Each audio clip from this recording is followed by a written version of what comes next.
Todd, the fans chose to give you an extra chance to live. Really? What do I have to do?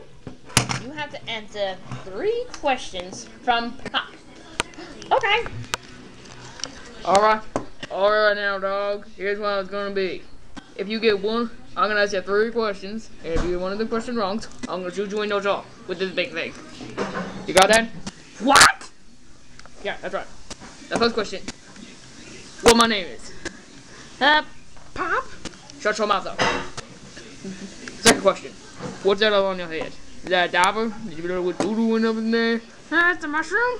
There's my head. Are you sure? Yeah. Like, did you put up with doo-doo?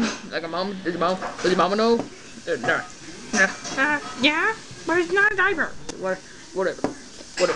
Alright, now last question. If you get this one wrong, you're not gonna have it wrong with me. You're gonna have it right with the whole dang world. Alright? What's my favorite thing to eat? Dog biscuits? Oh no, they're not. I don't eat anything. Yeah, my folks.